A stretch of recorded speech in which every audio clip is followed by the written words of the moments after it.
au bout de tes lèvres, communique la grâce, la vie à quelqu'un. Bénis une personne au nom de Jésus. Alléluia. Content de me retrouver parmi vous encore. Voilà. Nous avons fait un premier tour en France, un second tour aux États-Unis. Je suis revenu sur la France. Il a fallu quand même que je fasse 24 avec l'autre église et puis venir terminer avec l'église de la Côte d'Ivoire. Que Dieu vous bénisse. On n'a pas trop de temps. On donnera les nouvelles dimanche. Elles sont très bonnes. Alors, ce soir, je suis venu pour donner une révélation. Merci de t'asseoir. Que Dieu te bénisse. Voilà, fais-moi le plus beau de tes souris. Je suis content de te voir. Alléluia.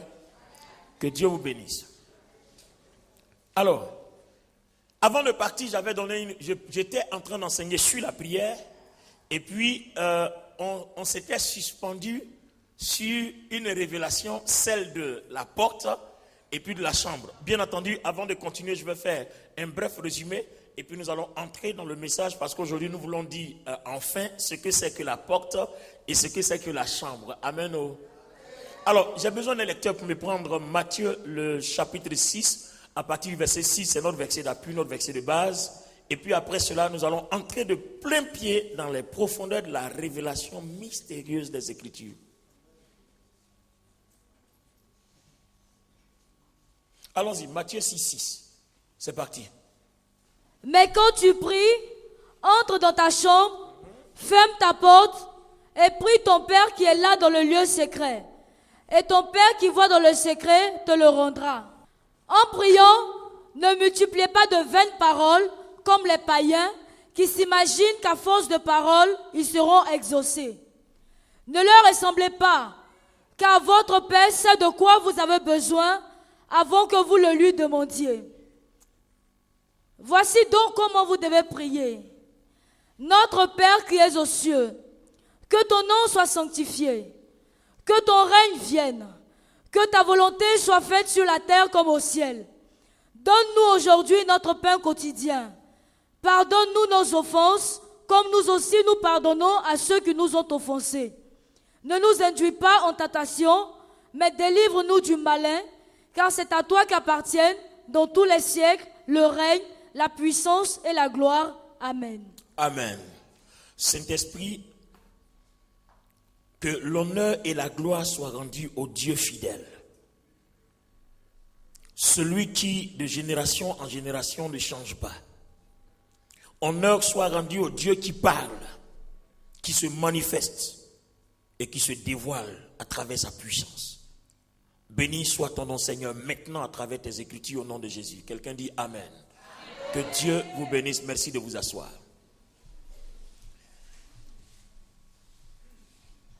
Les amis, nous partons d'un premier constat dans la Bible. Dis Amen. Amen. Alors, le premier constat, c'est lequel? Quand je lis ma Bible dans Luc chapitre 3, le verset 21, j'ai remarqué que le Seigneur Jésus-Christ, après son baptême, la Bible dit qu'il pria et le ciel s'ouvrit.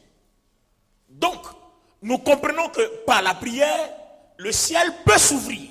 Ça, c'est une opportunité qui nous est offerte. C'est une grâce, c'est un des dons, c'est un des privilèges que nous avons en tant que chrétiens quand nous prions. Donc, nous avons la possibilité d'ouvrir le ciel. Et si la Bible parle d'ouvrir le ciel, c'est tout simplement parce que le ciel peut être fermé. Amen.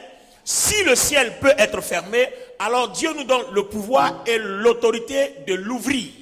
Nous allons comprendre quelque chose tout à l'heure. Amen. Deuxièmement, deuxième constat biblique.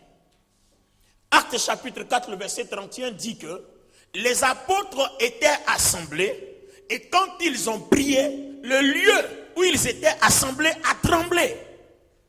Ça veut dire que toi et moi, on peut s'attraper les mains, prier et puis opérer des signes prodigieux. Ça veut dire que notre prière doit avoir de l'impact sur la nature. La preuve, des gens comme Josué peuvent parler au soleil, le soleil va s'arrêter. Des gens comme Josué peuvent parler à la lune va s'arrêter.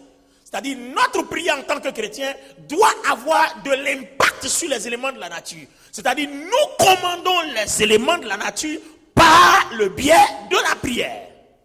Si tu es content, dis Amen. Troisième constat, avant de passer à un autre point. Nous avons réalisé que un prophète comme Élie, à lui seul, peut défier 400 personnes et à travers la prière faire descendre le feu du ciel, ce qui est du jamais vu. Et tout ce que nous voyons dans la Bible, ce sont des privilèges, des choses que nous pouvons manifester. Maintenant, malheureusement, on ne peut pas, ou alors on ne les manifeste pas. Et quand le Seigneur a essayé de donner son avis, on a vu dans la Bible, Jacques a donné son point de vue. Jacques, le chapitre 4, le verset 1 à 3, il dit, je voudrais qu'on lise ça pour qu'on comprenne un peu. Jacques dit quoi? Pourquoi nos prières ne sont pas exaucées? Pourquoi nous on ne peut pas faire descendre le feu du ciel? Pourquoi est-ce qu'on ne peut pas ouvrir le ciel? Pourquoi est-ce que quand on prie le ciel ne peut pas trembler? Pourquoi nous n'avons pas d'autorité sur les éléments de la nature? Pourquoi nous n'avons pas d'impact? Pourquoi nous ne commandons pas les éléments de la nature? Jacques nous donne une réponse et après cette réponse-là, nous allons commencer à descendre sur les éléments de question que nous avons. Allons-y, Jacques chapitre 4, verset 1 à 3. D'où viennent les luttes et d'où viennent les querelles parmi nous? D'où viennent les divisions et les problèmes au milieu de vous? N'est-ce pas de vos passions qui combattent dans vos membres? Vos passions, reprends là. N'est-ce pas de vos passions qui combattent dans vos membres? N'est-ce pas de vos passions qui combattent dans vos membres? C'est-à-dire qu'en fait, nos pensées sont mauvaises. Ce qui nous anime n'est pas ce que Dieu attend de nous. Donc du coup, premier élément de réponse, nos prières ne sont pas exaucées parce qu'il agit en nous des choses que Dieu n'aime pas. Quelles sont ces choses-là? On les verra tout à l'heure. Continue. Vous convoitez et vous ne possédez pas. Et vous ne possédez pas. Pourquoi? Vous êtes meurtriers et envieux. Donc, la convoitise, le meurtre, les envies. Et vous ne pouvez pas obtenir. Raison pour laquelle on ne peut rien obtenir. Vous avez des querelles et des luttes. Querelles, divisions, problèmes, jalousie, rancune, hypocrisie. Tout ça qui font que nos prières n'avancent pas. Ensuite. Et vous ne possédez pas parce que vous ne demandez pas. En fait, on croit prier, mais en réalité, devant Dieu, ce ne sont pas des prières. Toute personne animée de ce genre de choses, ces prières n'intéressent même pas Dieu. Vous demandez et vous ne recevez pas. Parce que vous demandez mal. Parce qu'on demande mal. Dans le but de satisfaire vos passions. Dans le but de satisfaire nos passions. On demande mal dans le but de satisfaire nos passions. Regardez bien, il dit quand vous priez, ne multipliez pas de vaines paroles, parce que ce n'est pas parce que vous bavardez beaucoup que Dieu va vous exaucer. Et puis on apprend aussi que quand nous prions, il n'est pas nécessaire qu'on aille dire à Dieu, Seigneur, donne-moi une voiture, donne-moi une maison. Ces prières-là ne sont pas agréables à Dieu. Il dit, le Seigneur sait de quoi tu as besoin. Donc si Dieu sait de quoi tu as besoin, qu'est-ce que tu vas faire en prière? Voilà le côté qui devient intéressant dans l'histoire. Alléluia. Donc nous remarquons que à notre époque aujourd'hui, on n'arrive pas à faire trembler la terre. Le feu ne descend pas. Il y a une grande puissance de Dieu qui n'agit pas parce que Dieu n'est pas présent, mais parce que nous avons des problèmes dans nos membres en tant que chrétiens. Nous prions mal, donc nous ne recevons pas. Nous demandons mal, donc nous ne recevons pas. Alléluia. Donc il faut que nous comprenions que nous avons à nous restaurer. Nous avons besoin de restauration. Nous avons besoin d'entrer en nous-mêmes. Alors, nous allons étudier maintenant la prière. Il dit, mais toi, quand tu pries, puisque nous tous nous avons échoué dans nos modèles de prière, toutes les prières que nous avons faites n'ont jamais été agréables à Dieu, en vérité, en vérité. Mais le Seigneur nous dit maintenant, il faut qu'on répare. Et pour réparer, il dit, mais toi, quand tu pries, entre dans ta chambre. Ça veut dire que toutes les personnes qui ont prié sans la chambre ont un sérieux problème. Donc pour prier, entre dans ta chambre, ferme la porte et prie maintenant dans le lieu secret. Ça veut dire que avant même que je commence à prier, il me faut une chambre. Si je n'ai pas de chambre, je ne dois pas prier. Ça c'est Louis II. Louis II dit, mais quand tu pries, entre dans ta chambre. Ensuite, ferme la porte. Ça veut dire quoi en fait? Louis II dit, voilà, je suppose que ici c'est une maison, vous voyez? J'ai envie de prier. Est-ce que quelqu'un me voit? J'ai envie de prier. On me dit, avant que tu pries, il faut que tu entres dans la chambre. Donc si je prie ici, Dieu ne m'écoute pas. Si je prie là, Dieu ne m'écoute pas. Mais je dois entrer dans la chambre. Mais si j'entre dans la chambre, je ne dois pas encore prier. Parce que je dois d'abord fermer la porte avant de prier. Suivez bien. Très très important. Toi, quand tu pries, entre dans la chambre. Donc si je n'entre pas dans la chambre, je n'ai pas autorisation à prier. Ce genre de prière n'est pas agréable à Dieu. Et si je rentre dans la chambre, il faut que je ferme la porte. Donc préalable, j'ai besoin d'une chambre et j'ai besoin d'une porte avant même de parler de prière. Et la version, Martin va nous dire, mais toi, lui second dit, mais quand tu pries, lui n'a pas ajouté toi. Mais Martin dit, mais toi, c'est-à-dire on parle de quelqu'un, le concerné, toi le concerné. Il dit, entre dans ton cabinet. Lui n'emploie plus le terme chambre, mais il dit cabinet. Ça veut dire quoi? Chambre et cabinet, si on les interprète littéralement, chambre en termes de maison et cabinet en termes d'entreprise.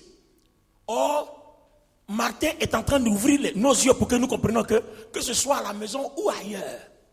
Or, on sait que la Bible dit prier en tout lieu et en tout temps, et même prier sans cesse. Ça veut dire que partout où je me trouve, il me faut une chambre et une porte. Et je peux avoir même une chambre et je peux avoir une porte. Mais comment avoir une chambre si je me retrouve dans le désert?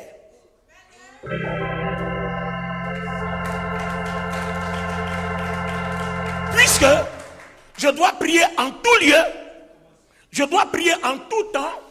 Protocole, on ne devait pas vous demander ça. Vous m'avez vu monter à la grande chaire. Cette chaire devait disparaître. Erreur numéro 1. Je suis de retour. Alléluia. Gloire à Dieu. Donc vous comprenez, on a besoin d'une chambre et d'une porte. Chambre et porte. Gloire à Dieu. Chambre et porte. Mais chambre et porte. Prier sans cesse. Au marché, je dois prier. Prier en tout lieu. Prier en tout temps. Dans le bus, je dois prier. Je suis dans la voiture, je dois prier. Où est la chambre dans le bus? Où est la chambre au marché? Où est la chambre? Je me retrouve quelque part au désert. Je dois prier. Où est la chambre? Oh, il me faut obligatoirement une chambre et une porte avant de prier. Sinon Dieu n'est pas dedans. Il n'est pas concerné.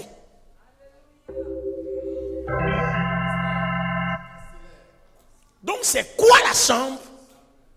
Et puis c'est quoi la porte? Sans lesquelles ma prière est nulle et non avenue. Sans lesquelles toute prière est désagréable à Dieu. C'est-à-dire, il se détruit, il ne t'écoute même pas. Parce qu'on dit, c'est dans ce lieu secret-là que vous deux vous rencontrez. Donc, s'il n'y a pas de chambre et de porte, il n'y a pas de rencontre. Et j'ai compris que depuis que nous sommes chrétiens, nous n'avons jamais prié. En fait, on croyait prier, mais en réalité, en vérité, on n'a jamais prié. On pensait prier, on croyait prier, mais en vérité, on n'a jamais prié. Puisque c'est dans le lieu secret, une fois dans la chambre, c'est dans le lieu secret que Dieu et toi, vous vous rencontrez. Or, toi, tu pries sans chambre. Or, Dieu ne peut te rencontrer que dans le lieu secret. Donc, ça veut dire qu'en réalité, toi et Dieu, vous ne vous êtes jamais rencontrés.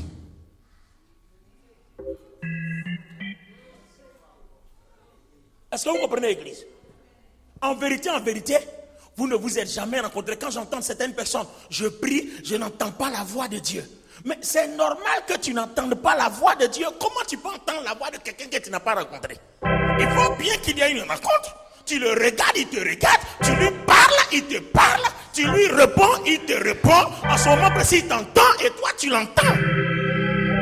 Puisque Jésus dit bien, je connais mes brebis et mes brebis me connaissent. Et j'entends, quand ils entendent ma voix, ils reconnaissent. Ça veut dire que toi-même, tu as déjà l'autorisation d'entendre ta voix. Seulement ton problème, tu es loin du lieu secret, donc tu ne peux pas entendre sa voix. Sinon, il ne te fermera pas. Les portes vont entendre sa voix. Il les a disposées. Il veut que tu entendes sa voix. Mais seulement le lieu secret, tu n'y es pas.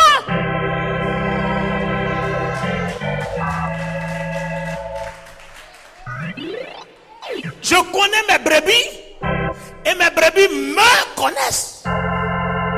Quand mes brebis entendent ma voix, mes brebis reconnaissent ma voix. Il dit bien, ça c'est Jésus qui parlait.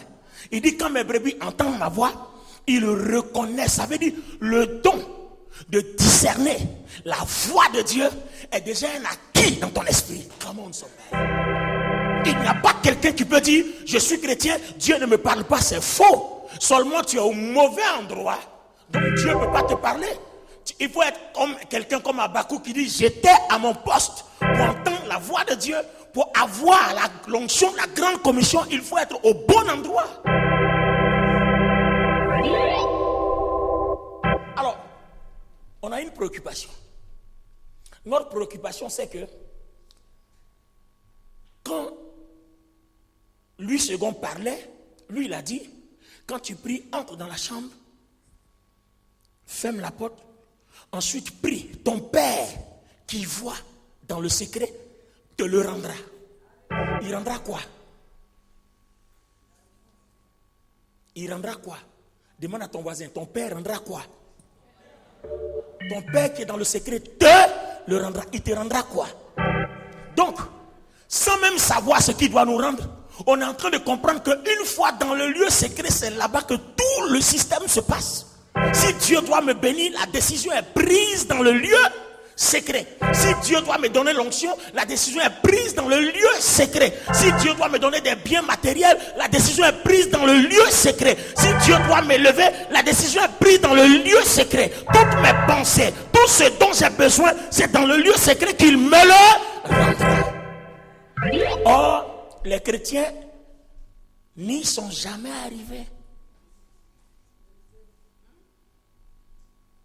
Ils n'ont jamais été dans le lieu secret. Personne n'a visité encore le lieu secret, la fameuse chambre et la fameuse porte.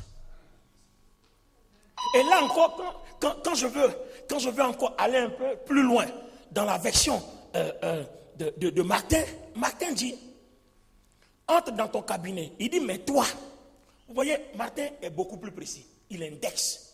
Il dit, mais toi, parce que d'habitude, tu es dans les prières de groupe, tu pries, tu penses que tu es arrivé au ciel. Il dit, mais toi seul, aujourd'hui là, tu n'es pas en groupe. Aujourd'hui, tu n'es pas dans l'église. C'est toi seul, toi et Dieu.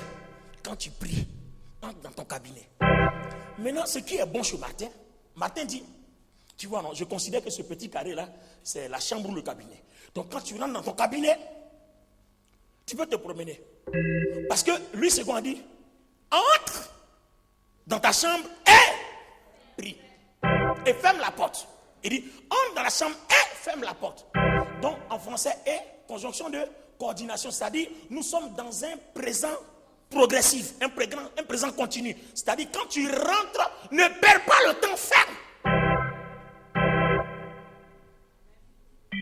Il est très formel, lui, second. Quand tu rentres tout de suite, la première des choses ferme. C'est-à-dire, même si tu as une chambre, que tu n'as pas fermé la porte, ta prière est zéro. Dieu ne peut pas venir là, parce que ce n'est pas un lieu secret.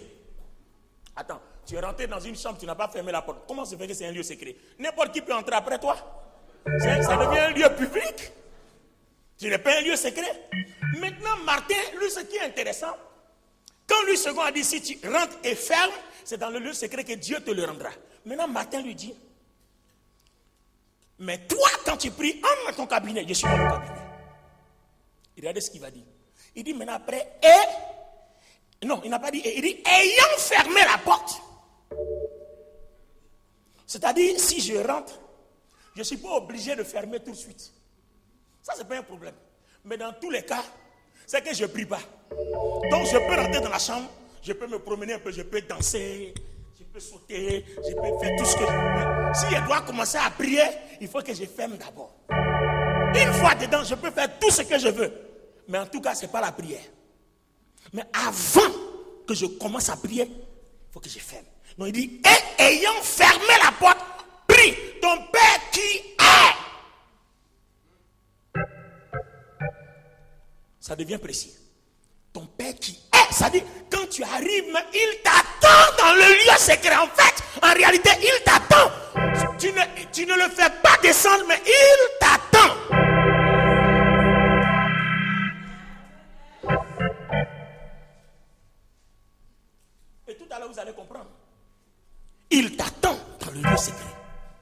Et lui, il dit maintenant, il te récompensera publiquement.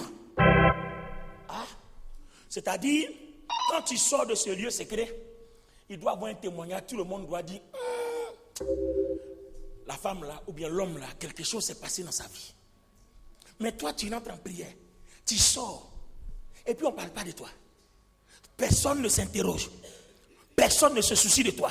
C'est-à-dire, quand tu sors, tes problèmes deviennent pires qu'avant. Il y a un problème. Quand tu rentres en prière, en réalité, tu as rencontré qui? Pour que tu sors, et puis tes problèmes deviennent plus dangereux. Église, écoutez quelque chose. Il y a des gens qui ont fait des jeûnes pour obtenir la délivrance. Mais quand ils sont sortis du jeûne, là, leur problème est devenu chronique.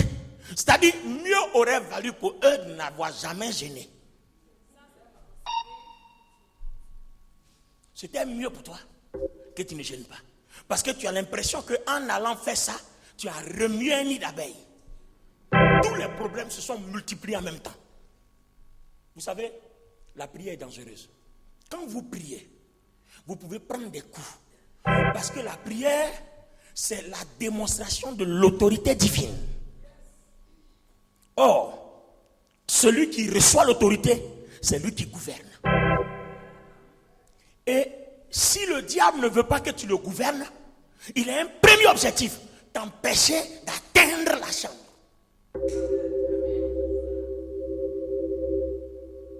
J'ai beaucoup de choses à vous dire ce soir. Amen. C'est pour ça que de l'aéroport, je suis venu directement. J'ai dit, il faut que je parle à l'église. J'ai beaucoup de choses à vous dire. Le diable sera jamais heureux que toi tu aies accès à cette chambre-là. Cette fameuse chambre où tout doit se passer. Parce que pour le moment, les chrétiens ont sous-estimé la prière. Quand je vais vous décortiquer la suite, vous allez dire, nous comprenons pourquoi on n'arrive pas à prier. Pourquoi le but premier du diable, c'est de nous empêcher de prier.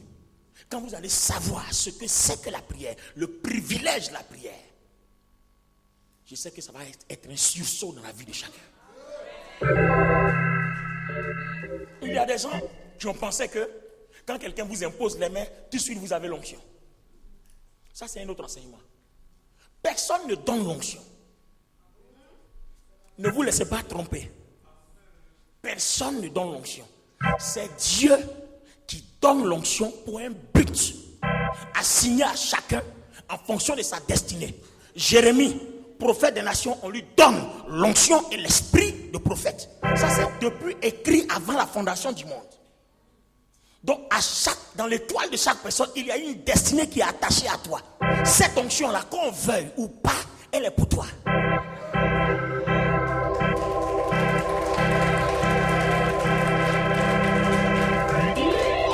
Ce n'est pas une personne qui va vous donner l'onction. Mais par contre, la grâce qui accompagne l'onction, qui fait que l'onction devient puissante, en ce moment précis, Dieu utilise un canal pour la communiquer.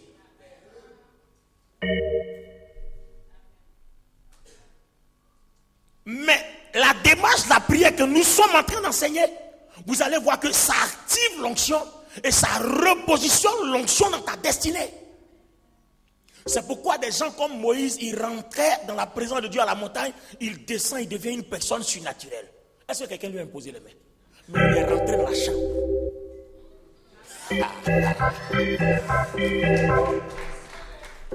Il est rentré dans la chambre. Et avant que les 12 aient l'onction pour aller prêcher, c'était où Jésus a dit rentrer où? Dans la chambre haute. C'est dans la chambre. C'est là-bas que l'onction qui est sur toi depuis le commencement, ça s'active.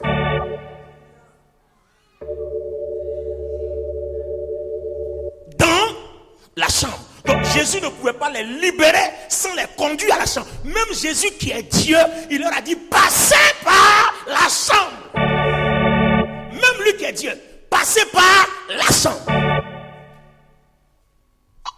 Moïse aussi est passé par la chambre. C'est quoi cette chambre? C'est quoi cette chambre? Les amis, allons-y. On va aller découvrir maintenant la fameuse révélation. Salut ton voisin, dis allons découvrir la fameuse révélation. Salut ton voisin, dis allons découvrir la fameuse révélation. Puissance. Puissance. Mais si tu es assis, comment ton feu peut bouger? Puissance. Ah ah. Alléluia. Waouh, waouh. Alors on va faire quelque chose. Quand je dis une fois puissance, tu cries feu. Et puis tu lances ton feu. Pense à quelque chose, lance ton feu là-bas. Amen. Et puis quand je dis ah, tu dis Jésus, il n'y a pas mieux que lui. Et puis tu tapes dans la main de ton voisin comme dans la joie. Quand je dis ah, tu dis Jésus, il n'y a pas mieux que lui. Et puis tu tapes dans la main de ton voisin. Amen. Achève bien. Tu vois non? Quand je dis puissance, feu, puissance, puissance. Ah, Jésus, il n'y a pas mieux que lui.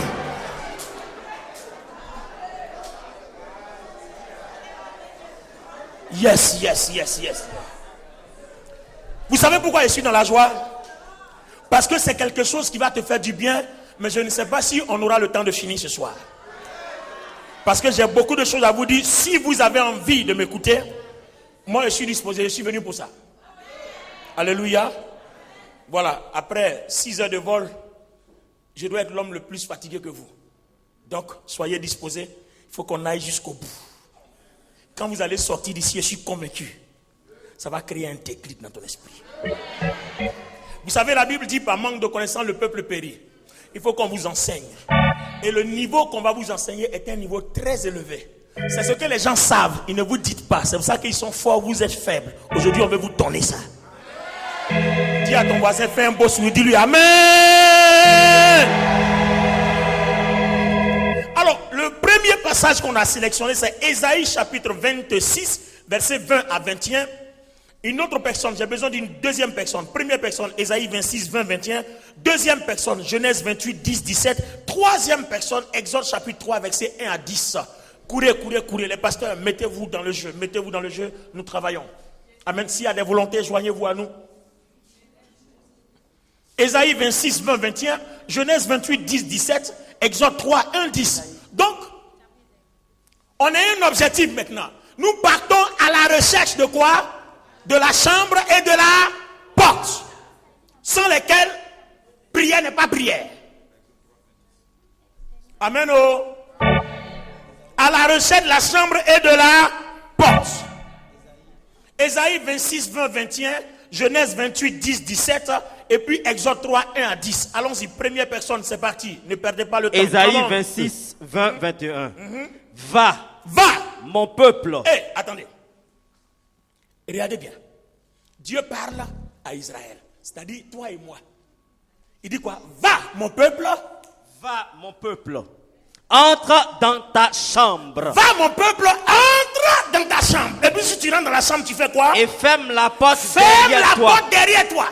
Cache-toi. Cache-toi. Pour quelques instants. Pour quelques instants. Jusqu'à ce que la colère soit passée. Jusqu'à ce que la colère de Dieu soit passée. Car voici. L'Éternel sort de sa demeure. L'Éternel est sorti en fureur. Il veut anéantir, il veut frapper. Pour punir les crimes des habitants de la terre. Et la terre mettra le sang à nu. Elle ne couvrira plus les meurtres. Attendez. Moi, je veux qu'on se pose une question. Église, pardonnez. La situation est trop sérieuse. Là, c'est trop tendu. Écoutez bien. On parlait de chambres et de portes dont on a besoin. Voilà, Ésaïe nous dit. Il dit, Église. La colère de Dieu arrive, pasteur, fidèle, tout le monde. Vous qui croyez en l'Éternel, qui craignez Dieu, entrez dans vos chambres. Tout de suite, fermez la porte et cachez-vous dans ce lieu secret-là jusqu'à ce que la colère de Dieu soit passée. Quand vous avez lu la Bible, vous avez une fois vu comment on décrit la colère de Dieu. Ébranle les montagnes. Ils font les rochers. La terre tremble et tout s'écroule. Et puis on te parle d'une chambre. Montagne à côté de chambre. La montagne s'ébranle. Ça veut dire que si la colère de Dieu arrive, en vérité, cette chambre-là devient la cendre. Ça veut dire qu'on ne parle pas d'une chambre faite de la main d'homme. C'est une chambre hautement spirituelle. Yes.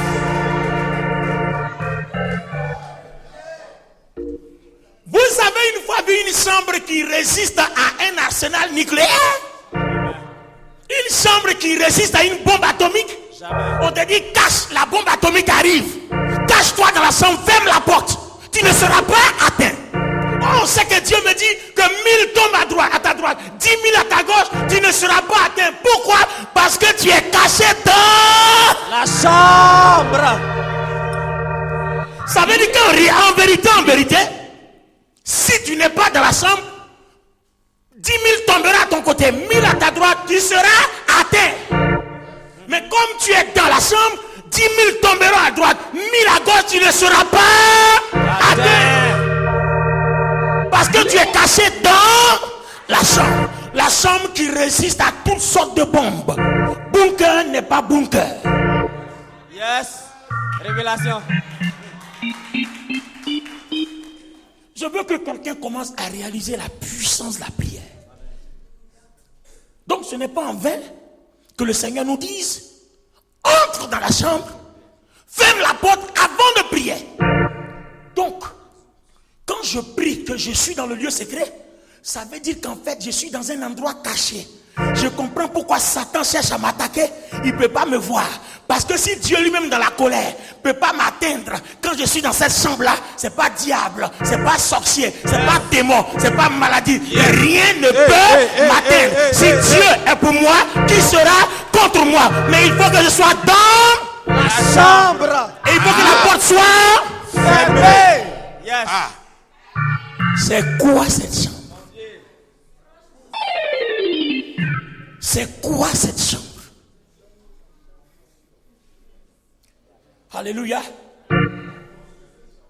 J'étais aux États-Unis, je prêchais sur le message. Quand je dis c'est quoi cette chambre-là, le bishop était assis là.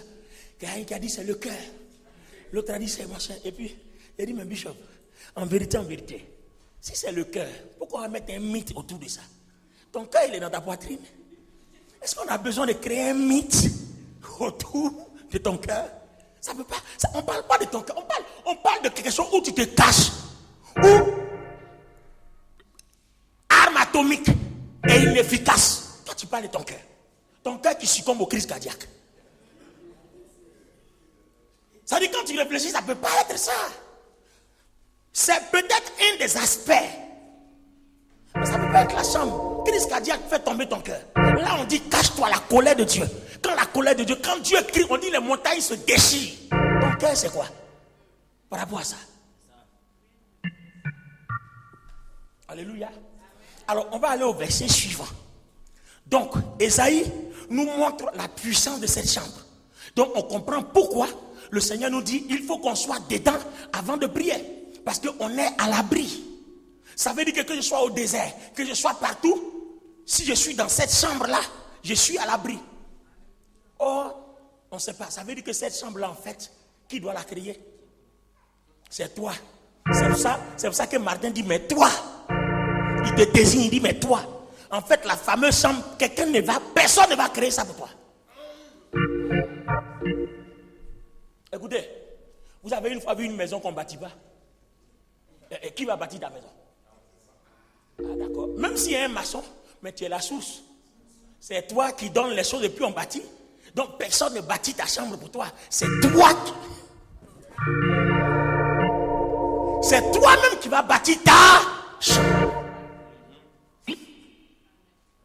Alors, allons-y. Le verset suivant va nous dire quelque chose. Genèse... verset 1. Allons-y. Gloire à Dieu. Genèse chapitre 28, 10, 17. Allons-y. Genèse chapitre 28, verset 10 à 17. Jacob partit de Beersheba